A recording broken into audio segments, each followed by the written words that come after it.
Я прибегаю к защите Аллаха от проклятого шайтана, с именем Аллаха Милостивого, Милосердного. Хвала Аллаху Господу миров, мир и благословение посланнику Аллаха, его семейству, сподвижникам и всем остальным. Я свидетельствую, что нет Бога, кроме Аллаха, единственного, у которого нет сотоварищей. И я также свидетельствую, что Мухаммад его раб и посланник, да благословит его Аллах и приветствует. Нет силы и мощи ни у кого, кроме Аллаха. Мир вам, милость и благословение Аллаха. Мир и благословение Аллаха пророку Мухаммаду, приближенным Аллаха, и всем мусульманам. Одна из больших смут, распространенных сегодня на этой земле, это ваххабизм. Этих смутьянов называют ваххабиты. На арабском языке их называют аль-ваххабия. Сегодня распространяющие ваххабизм удивляются, почему их называют ваххабитами. Но сами они позиционируют себя как распространители пречистой сунны. Но вначале они именовали себя ваххабитами. Со времени появления и до сегодняшних дней ученые называли их ваххабиты. Не мы их так называли. С момента своего смутного и преступного призыва Мухаммад ибн Абдуль-Ваххаб вышел против своего родного отца и брата. Это все зафиксировано в их же исторических трудах. Он даже отправил наемника, чтобы убить родного брата. До такой степени невообразимые преступления он совершал и распространял смуту в Мекке и в Медине, на всем Аравийском полуострове. Он воевал против исламского халифата, против Османской империи, проливал кровь невинных мусульман, убивал жителей Мекки и Медины, убивал потомков пророка, убивал ученых, убивал женщин и детей, называя мусульман из уммы пророка, миром и благословения Аллаха, мушриками, кафирами, нововведенцами. Убивал их, не имея ни грамма стыда и совести. Эта преступная группировка, несущая смуту, появилась в те времена, и их смута не развеялась по сей день. Откуда же берет начало их беззаконие? Их беззаконие берет начало с момента, когда они сошлись в союзе с Великобританией, которая со времен пророка, мир ему и благословения Аллаха,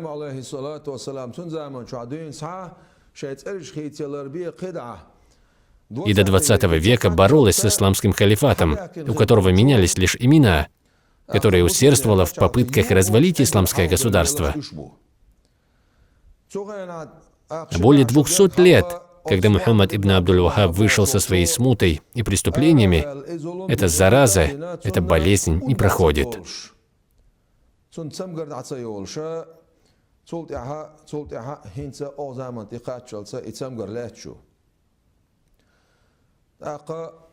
Они говорят об Ибн Таймии.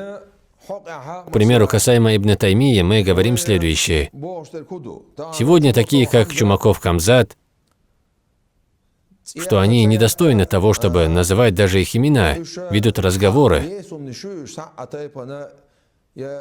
лишенные богобоязненности, скромности, научности, религиозности. Их разговоры лишь приукрашенно подготовленная речь, направленная на обман людей. Ведь они пустышки. Несмотря на то, какими бы пустословами они ни были, сбивают людей с истины. Нет никаких сомнений, что они ввели и вводят людей в заблуждение, говоря, что они на истине. И мы не удивляемся тому, что их и им подобных людей слушают. Это явление происходит с древних времен. Люди, занимающиеся распространением смуты и беззакония, говоря, что они на истине, вели за собой других. Почему же я не удивляюсь этому? Потому что даже во времена пророка Мухаммада, мир ему и благословения Аллаха, при его жизни появился враг Аллаха, Мусайлимат, который говорил, что он пророк. Он заявлял людям, что он пророк, и люди тысячами последовали за ним. Абу Бакр, да будет доволен им Аллах, воевал против него, и сподвижники убили его. Он повел за собой тысячи людей и совершал преступления. И это при жизни нашего пророка, миром и благословения Аллаха. За ним последовали люди. После этого Абу Бакр, Умар, Усман и Али, да будет доволен Аллах ими всеми, воевали с ними и разбили их.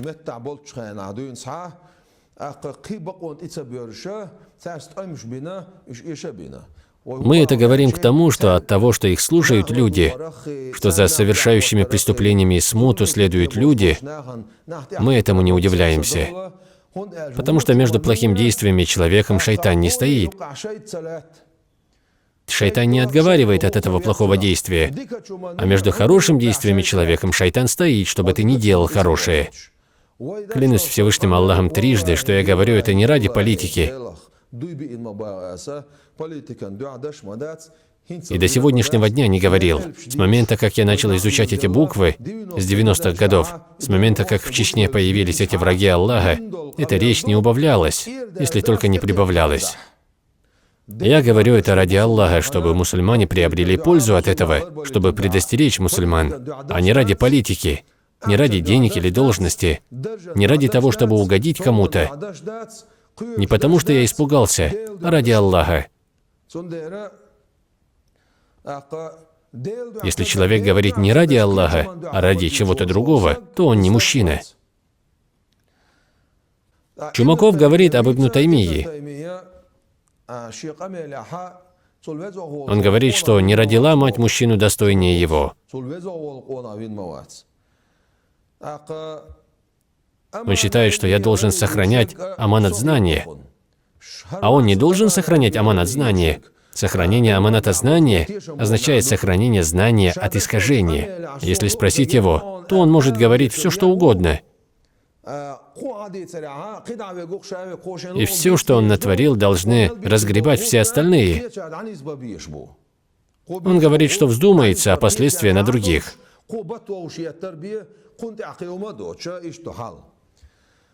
Если мы хотим сказать правду об Ибн Таймии,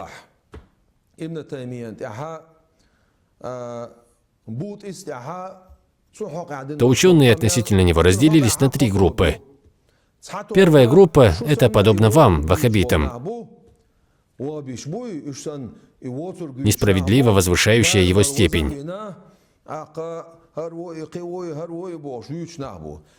Вторая группа – выносящая ему такфир. И мы не из тех, кто говорит о нем то, что не соответствует. И мы не из тех, кто выносит ему такфир. Однако истина в том, что если сказанное им правильно, мы подтверждаем это. К примеру, в вопросе дохождения награды до усопшего. И приводил ли кто сильнее Ибн Таймии доводы далила на то, что награда достигает усопшего? Если сказанное им верно, мы подтверждаем это. Что значит «сказанное им верно»? То, что соответствует шариату. Если сказанное им ошибочно, мы опровергаем это, говоря, что это неверно, это новшество. Так мы делали и будем так делать. Так мы говорили, и так мы будем говорить. Сегодня одно из самых больших нововведений – это разделение единобожия таухида на три части. То есть деление таухида на три части. Ведь ошибка не в самом разделении, если это разделение соответствует Корану и Сунне. Ошибка в ложном разделении, если ты скажешь, что единобожие делится на три части, если разделение единобожия на три части противоречит Корану и Сунне, доводам разума и шариатским доводам, то оно ошибочно. Ведь в науке используют деление, к примеру, деление сифатов. Однако на ваше утверждение, что таухид делится на три части, у вас нет ни довода разума, ни шариатского довода. Любое утверждение, не основанное на этих двух видах довода, недействительно, ложно.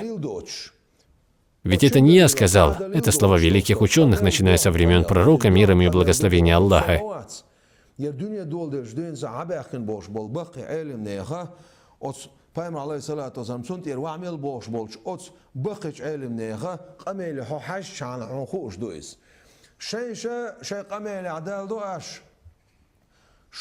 Вы трусливое течение, группа ваххабитов. Неблагодарное течение, группа ваххабитов. Вы сами в своих речах говорите, то, что не делал пророк, мир ему и благословение, это новшество. То и делаете, что говорите, новшество, новшество, новшество, а сами тем временем призываете к новшеству, к тому, что не делал пророк, мир ему и благословение Аллаха. Нигде в Коране или в Сунне, либо в словах праведных предшественников нет деления единобожия, таухида, на части. О, бесстыдник! Разве тебе не стыдно говорить об аманате знания? Ты говоришь об имаме ат-Тахави, говоришь, что в его книге есть деление единобожия на 3 части. Он всегда был Господом, даже когда не было ничего, над чем он мог бы быть Господом. И всегда был Творцом, когда еще не было творений. Ты говоришь об этом, но его слова означают, что рубубия – это сифат, а не отдельная часть.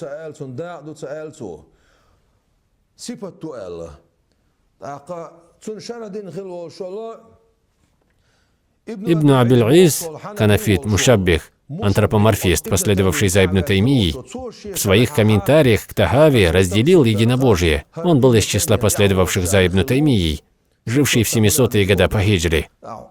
А имам ат-Тахави, который из числа саляфов, не говорил ни о каком делении единобожия на части. Он говорил о сифатах. Вы спрашиваете, почему же вас называют ваххабитами?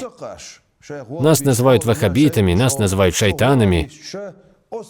Следующих вашему пути не мы назвали ваххабитами. Еще 200 лет назад, когда вы появились, большие ученые называли вас ваххабитами. Это во-первых. Во-вторых, ваши же имамы ученые именуют себя ваххабитами. А какое учение они взяли? Они взяли учение Ибн Таймии. Когда Великобритания использовала Мухаммада ибн Абдуль-Вахаба, они выбрали человека, который противоречил ученым того времени. Ведь Ибн Таймия не продался, он лишь заблудился. А некоторые ученые, в частности Ибн Хаджар аль-Аскалани, приводят, что Ибн Таймия покаялся перед смертью.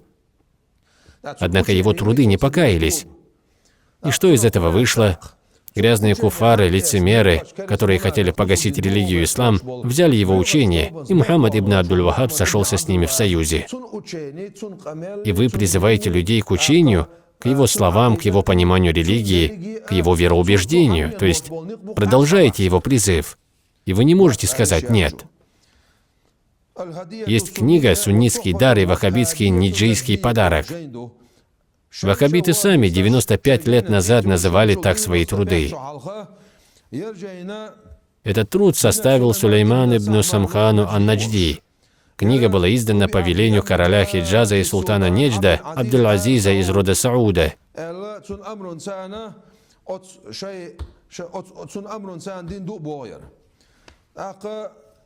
Также книга «Исправление исторической ошибки касательно ваххабизма», напечатанная 18 лет назад. Книга «Вклад ваххабитского призыва в ислам», напечатанная 83 года назад. То есть вы сами по отношению к себе использовали ваххабия, ваххабия, ваххабия.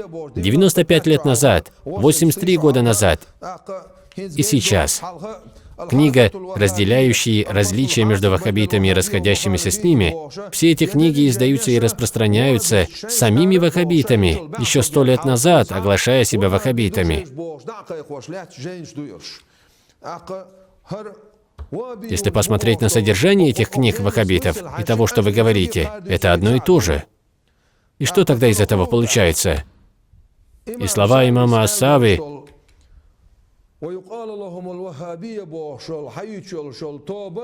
говорил о секте из Хиджаза по имени ваххабиты, как мы это видим сегодня, которую овладел шайтан.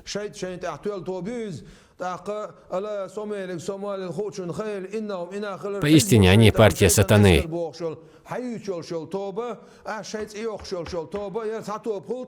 Шайтанами вас называли ученые, приближенные рабы Аллаха. И вы сами же себя именовали ваххабитами.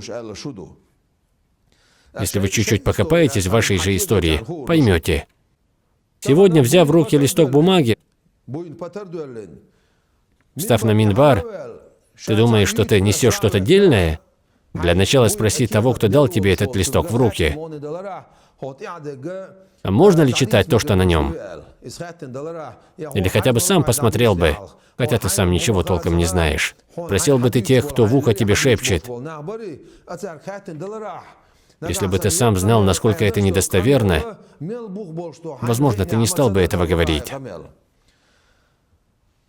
Ты очень высокомерно говорил, знаю ли я Хафиза аль-Миззи и других учеников Ибн Таймии. Это очень глупая, бестолковая речь. Эта речь не имеет даже малейшей основы. Говоря, знаю ли я Хафиза аль-Миззи, вы же сами его не знаете. Вы же пастухи, неграмотные. Ты как клоун встал и болтаешь, что ты знаешь этого, знаешь того. Ты просто болтун. Поэтому я сейчас покажу тебе, насколько твои слова касаемо Хафиза аль-Миззи безосновательны. Как же я не знаю Хафиза аль-Миззи? Если у тебя был бы интерес, то ты тоже знал бы. Он был во главе почетного университета, о котором знает весь мир. Он тот, кто сам засвидетельствовал за себя, что он ашарит. Имам аз-Захаби писал о нем. Он тот, кто утвердил путь праведных предшественников. Вот кто такой Хафиз аль-Миззи. То, чем ты занимаешься, говоря об учениках Ибн Таймии, и есть отсутствие аманата знания. Недостаточно сказать, что они были учениками Ибн Таймии. Надо рассказать, последовали ли они его учению или нет. Это ты должен рассказать. Возьми в руки Тафсир Ибн Касира, возьми в руки его труды. Ни в одном из трудов ты не найдешь, где он призывает к учению Ибн Таймии. Ни в одном. Ты говоришь, знаете ли вы имама аз-Захаби? Он большой муарриф. Конечно же, он большой муарриф, большой историк.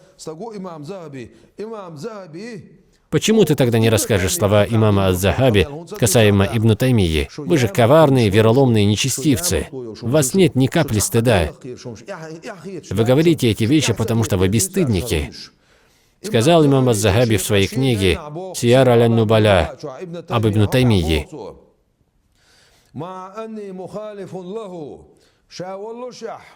Вместе с тем, что я тот, кто расходится с ним в основных вероубежденческих и ответвляемых правовых вопросах.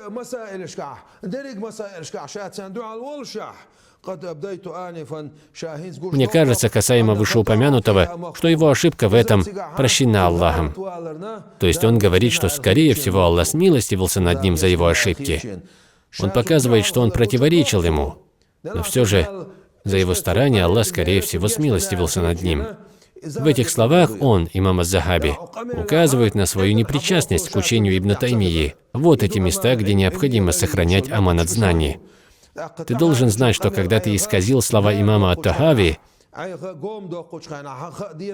ты должен был сохранить аманат знания. Когда ты говорил, не родила мать мужчину, подобного Ибн Таймии, не поясняя это словосочетание, не дополняя его, оставив в голом виде,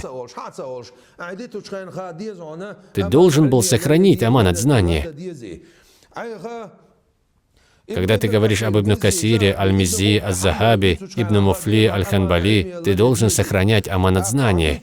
Ибн Муфли аль-Ханбали, о котором ты говорил, приводит в своей книге «Аль-Адабу Шария», что Ахмад ибн Ханбаль делал тавассуль, практикуя хадис, смысл: если один из вас будет нуждаться в помощи в пустыне, в которой у него нет спутника, то пусть вас зовет: «О рабы Аллаха, помогите мне! О рабы Аллаха, помогите мне!» Ведь у Всевышнего Аллаха есть рабы, которых они не видят. Ибн Муфлих аль-Ханбали приводит это через достоверную цепочку передатчиков. Твои слова «ученик Ибн Таймии был такой-то», он был этим. Да, они были большими имамами. Но, клянусь Аллахом, они не были приверженцами его учения. Приверженцем его учения был Ибн Каим Джаузи. Поэтому надо знать то, что ты говоришь. Сегодня ты слепо говоришь об Ибн Таймии, закрыв глаза. Зная, что в своих фетвах он говорит, что Ахмад ибн Ханбаль из тех, кто разрешил тавассуль посредством пророка, мир ему и благословения Аллаха. Говорит он это в Маджмуат аль-Фатава. Сначала вы говорили об Ахмаде ибн Ханбале, но когда у вас не получилось возвести ложь на него, вы начали говорить об Ибн Таймии. К примеру, если ты возьмешь учение Ибн Таймии, то ты должен считать мушриком Ахмад ибн Ханбаля. Достойных имамов ханбалитского мазхаба ты должен считать мушрикунами. Великих и великих ученых уммы пророка, мир им и благословения Аллаха, передавших до нас благородный Коран и пречистую Сунну, ты должен считать мушрикунами. Вы хотя бы посмотрите, что же говорил Ибн Таймия. Вы джахили, вы невежественные люди. У вас джахль мураккаб, то есть вы даже не подозреваете, что вы джахили, невежественные люди. Я не говорю это перед вами, я говорю это перед другими людьми и не считаю себя каким-то большим ученым. Не говорю, что я знаю что-то. Однако знающими были те, кто нас учил. И сегодня обучающие нас известные большие ученые, знающие были ученые, у кого мы взяли пользу. Вы даже не посмотрев, не сравнив, не исследовав акиду больших ученых, их путь, мазхабы в акаиде и фикхе, их доказательную базу из Корана и Сунны, заведомо говорите ложные вещи.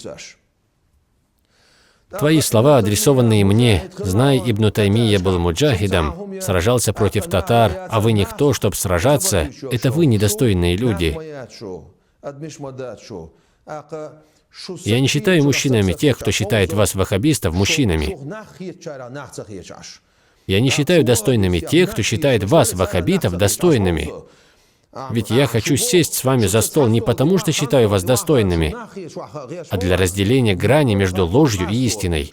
Если бы вы были достойными, то вы бы сели для дискутирования, и, будь правдивы в своих суждениях, доказали бы их правдивость путем религиозного диспута. Переходя на личность, вы перевели взаимоотношения к такой мере, что невозможно сесть за один стол. Это вы первые начали вести непристойные разговоры. Это вы распространяете ваххабитский призыв. Вы заблуждаете людей. Встав на минбар, вы говорили, делающие то-то, то-то, то-то, многобожники, кафиры, приверженцы нововведений. Это вы просили диспутов в прямом эфире, говоря, что с вами никто не садится для дискуссии. Это был лично ты. Ты, о бесстыдник.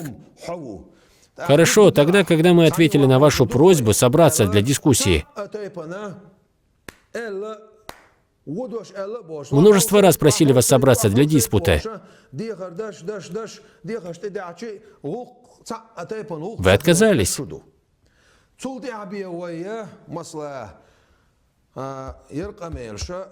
И только после этого началась вот эта полемика.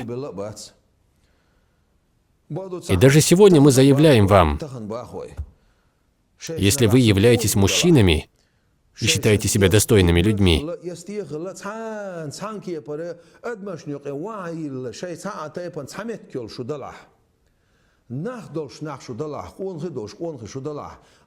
если вы являетесь теми, кто идет по истине, то я говорю вам, пусть для начала мы разберемся с религиозными вопросами.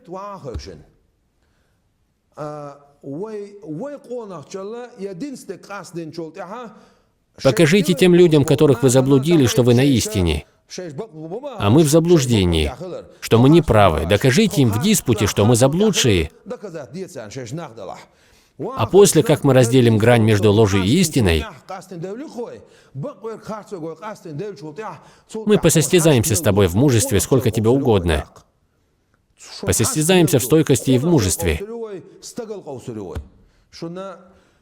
Клянусь Аллахом, если вы думаете, что все, что вы говорили, сойдет вам с рук, то вы ошибаетесь.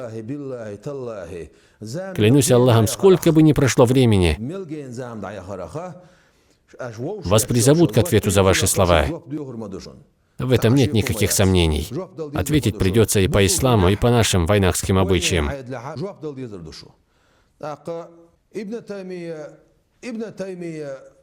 Вы кичитесь, говоря, что Ибн Таймия участвовал в джихаде. Я же расскажу тебе о тех, кто действительно участвовал в джихаде. Мухаммад аль-Фатих, да будет доволен им Аллах, завоевавший Константинополь, нынешний Стамбул. Пророк, мир им и благословение Аллаха, сказал, Константинополь непременно будет завоеван. И насколько прекрасен тот амир, и насколько прекрасно то войско, что завоюет его. Мухаммад аль-Фатих был матуридитом, ашаритом, суфием.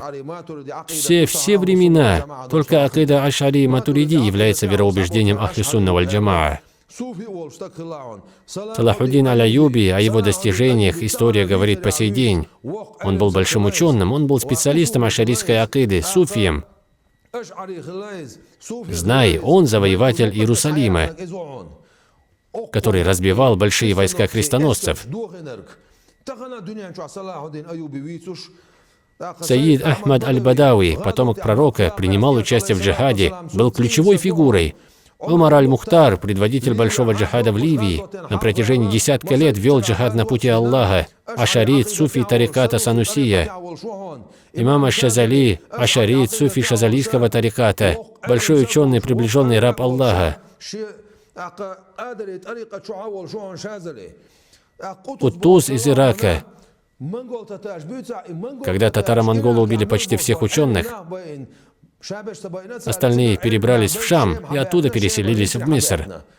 И с тех пор, тысячи лет назад, исламский научный центр образовался в Аль-Азгаре. Так вот.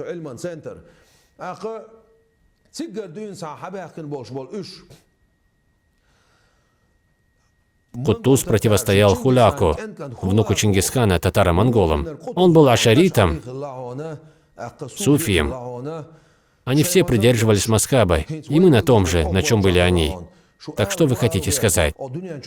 Зная предводителя в больших джихадах на этом свете, хранители и защитники нашей религии, ислам и умы пророка, мир ему и благословения Аллаха, принесшие большую пользу религии, распространители ислама там, где ее не было, противостоящие куффарам с их войсками, являлись приверженцы ашаритской и матуридийской акиды, последователями четырех мазхабов, суфии, то есть ахлю сунна валь джамаа.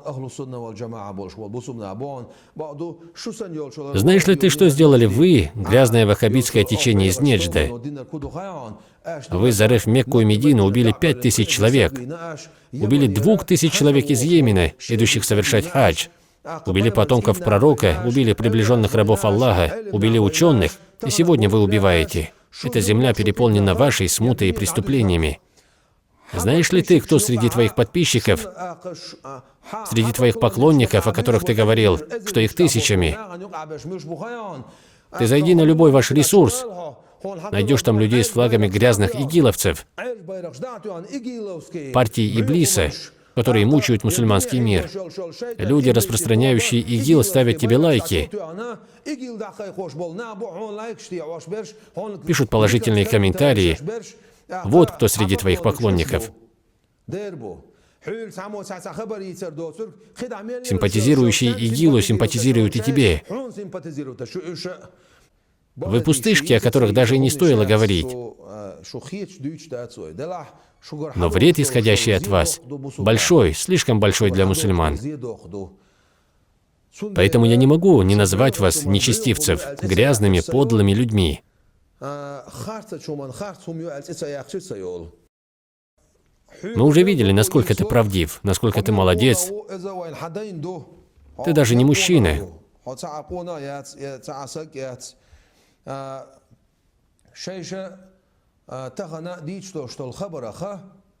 Клянусь Аллахом трижды, за все, что было сказано вами, Аллах воздаст вам, спросит с вас. Всевышний Аллах спросит вас за всех тех, кого вы ввергли в заблуждение.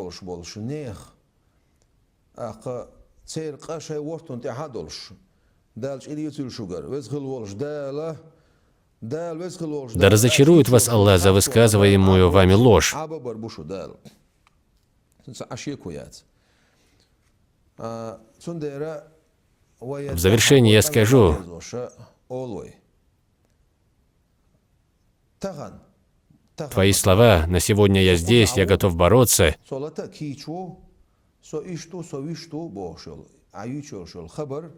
мы знаем, насколько ты там. Ты подобна змее, прячущейся в норе. Вот что значит твое «я здесь».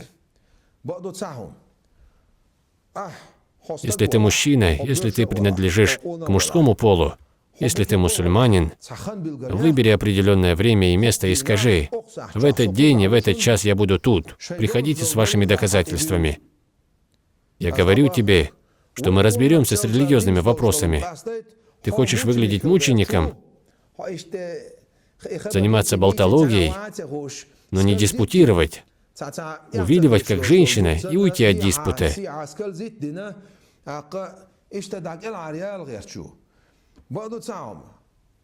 Ты оставь все это, если ты мужчина, определи место и время. Мы придем со своими доказательствами, а вы подготовьте свои.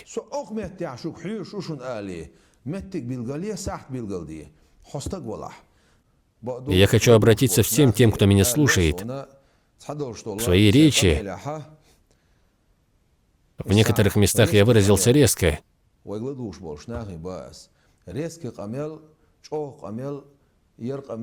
Иначе было невозможно. Потому что если ты скажешь красиво, попросишь, даже если пристыдишь,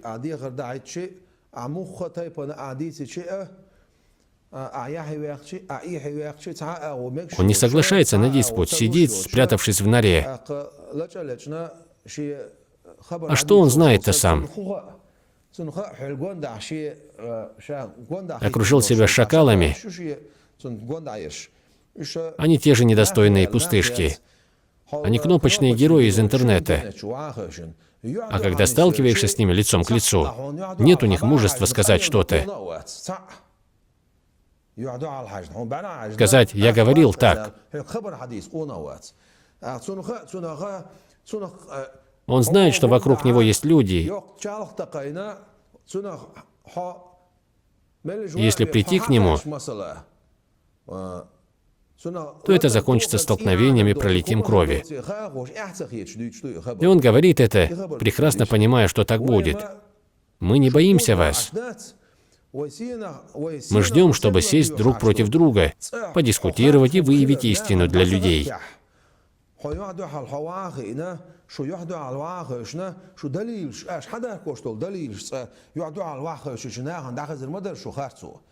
Вот чего мы ждем, не более того.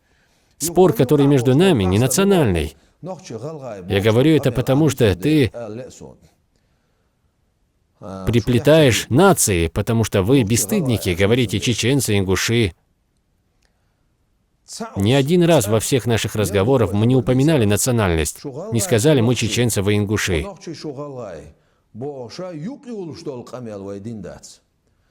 Мы говорим о религии, не касаясь национальностей.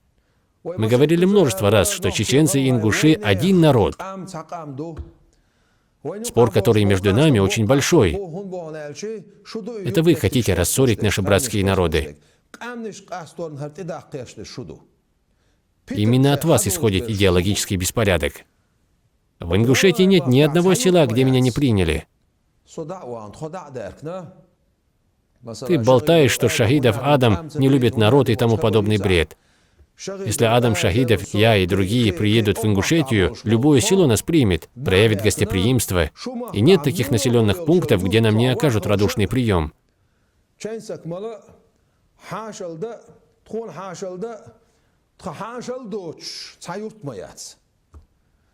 Однако вы не можете приехать в любое село. Большая разница между нами. Во-вторых, наши номера телефона есть у всех. Любой может выйти с нами на связь. А с вами? В частности, ты окружил себя какими-то пустышками. Они отвечали за тебя. То ты на процедурах, на массаже и так далее, придумали ложные причины. Если вы были бы мужчинами, вы не лгали бы.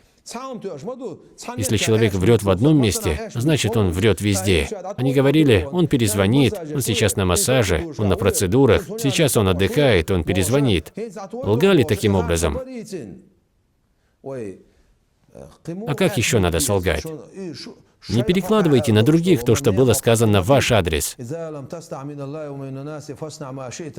Если ты не стыдишься Аллаха, ты можешь делать, что хочешь. Вы бесстыдники. И в завершение хочется сказать, о мусульмане, они группа ваххабитов. Эта группа призывает к ваххабизму. Они призывают к ваххабитской акиде. Я прошу тех, у кого есть разум, сверить, что говорят они, а что говорим мы. Клянусь Аллахом трижды, любой человек может подойти к нам, откуда он родом, из Ингушетии, из Чечни, нам нет разницы, и может спросить, вот в таком-то и в таком-то вопросе, что вы говорите? Они говорят так-то и так-то. Нас об этом спрашивают, и мы отвечаем и рассказываем. И во многих местах люди нас понимают и уходят с пользой. Подойди и спроси. А они, ваххабиты, в наглую и вероломно говорят об имаме Аз-Захаби, Мааруф аль-Кархи, об Джунайду аль-Багдади, об Аль-Аля Сати, Аль-Хамазани и о других приближенных рабах Аллаха. Имам Аз-Захаби в своих трудах говорит о мольбе возле могилы, что там Аллах отвечает на мольбу, о тавассуле. А если он связывает имама Аз-Захаби с Ибн Таймией, а Ибн Таймия говорит, что человек, делающий тавассуль и истигасу, многобожник. Вот это аманат знания. Почему вы не бережете его? Вот что значит быть вероломным. Они учились у Ибн Таймии. Они учились у Ибн Таймии. Конечно, учились. Но помимо него они еще и у многих учились. В то время шииты учились у суннитов. Сунниты учили некоторые вещи, связанные с арабским языком, у шиитов. Они брали у них достоверное, но, клянусь Аллахом, они не брали у них ложное вероубеждение. Поэтому их призывы ложные. В их речах очень много противоречий. Один расскажет, в этой республике каждый второй делает ширк, предавание сотоварища Аллаху. Потом бесстыжие говорят, вам ваша религия, нам наша. Затем также в наглую скажут, это был ролик, его смонтировали. И дальше поведут себя еще наглее. Мы никого не обвиняли в ширке, предавании сотоварища Аллаху. Сначала он говорит, что каждый второй в Ингушетии делает ширк, а затем говорит, что у нас неприязнь к ингушскому народу. Они говорят противоречащие друг другу слова. Бесстыжие люди, у которых не краснеет лицо. Ни один нерв на лице даже не шевельнется. Нет богобоязненности и стыда. Я не удивляюсь от их поведения, ведь они сначала так показали себя. Поэтому я призываю мусульман не слушать их, ваххабитов. Эти люди вводят вас в заблуждение. От того, что вы, послушав их, заблудитесь в религии.